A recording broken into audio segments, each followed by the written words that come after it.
Hi Virgo, kumusta po kayong lahat? Okay, so ayan Virgo, maraming salamat po sa walang sawang pagsubaybay sa ating pong mga reading, and kung ikaw ay bago pa lang sa ating channel, mag-subscribe na po kayo, then i-click mo na rin yung ating notification bell para lagi kang updated sa ating mga bagong upload. So ayan Virgo, tignan natin ganap sa inyo ngayong week, no?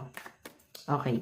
So, sa mga interesado pala guys sa ating private reading, nasa description box below yung link ng aking Facebook. Ayan, message nyo na lang ako sa mga gusto mag-inquire. And gusto ko lang din guys pasalamatan sa mga hindi nag-i-skip ng aking ads. And maraming salamat guys. Sobrang laking tulong nito para sa ating channel. Para mas mag-grow pa tayo, mas umunlad pa tayo. Ayan, thank you, thank you. So, tignan natin Virgo, ganap sa inyo ngayong week. Gabay, kapalaran po ni Virgo. Ganap po kay Virgo Spirit Guide. Virgo, Sun, Moon, Rising.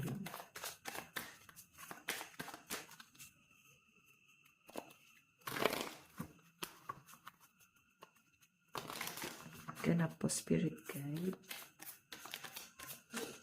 Meron tayong overload.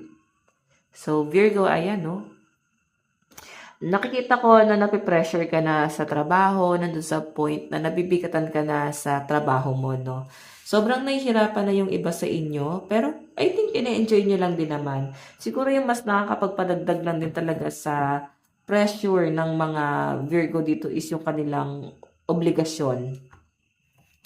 Okay, siguro mas nadadagdagan kasi yung mga bayarin nyo buwan-buwan. Okay, yung iba sa inyo guys ay nag-overtime ka na. Kasi kailangan mo ng extra money. Okay? Yung tipong sinasagad mo talaga yung sarili mo dito sa trabaho na to. Na parang, gano'n man kalitong halaga na to is parang importante sa inyo or malaking tulong na para sa inyo. So, nakikita ko na yung iba sa inyo, pwedeng meron kang personal na problema na dadala mo siya sa trabaho, guys. Pwedeng hindi ka masyado nakakapag-focus. Sobra kang naaapektuhan dyan, Virgo. Tignan pa natin Virgo, Sun, Moon, Rising, and Venus sign.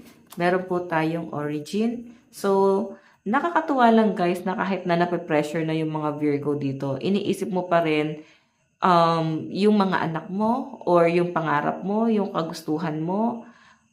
Ayan. Yun yung nagiging dahilan kung bakit parang mas pinipili ng mga Virgo na magpatuloy pa. May nakikita akong ibang Virgo dito na parang mas nagiging creative ka sa mga bagay-bagay. And nakikita ko rin na yung ibang Virgo dito na ayan kung ano yung tinanim mo siyang magiging bunga. Kung mabuti ba yan or masama. So, expect nyo na guys na yun ang magiging resulta ng mga tinanim nyo. So, kung mabuti yung ibinibigay mo sa mga anak mo, ayan.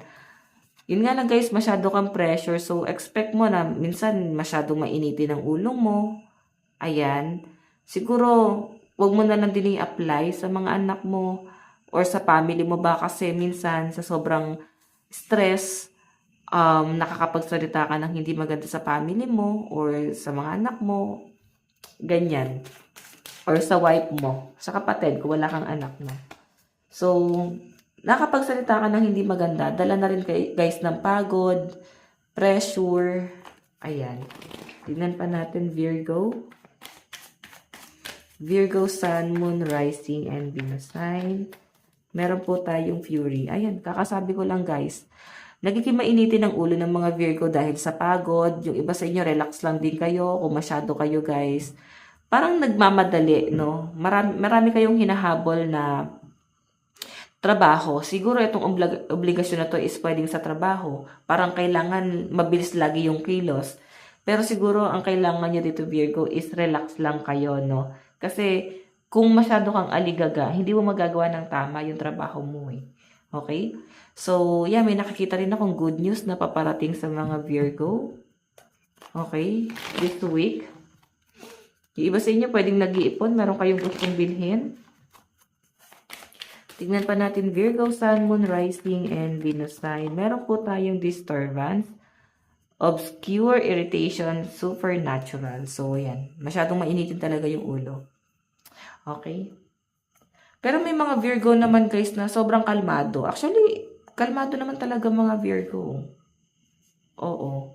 Siguro nagiging mainitin lang talaga yung ulo nyo dahil sa pressure. Okay, nape-pressure ka sa career mo. Tignan pa natin. So, yan guys, lucky number mo, Virgo, is 67, 22, 74, and 57. Additional message po para kay Virgo. Okay, Virgo, Sun, Moon, Rising, and Venus.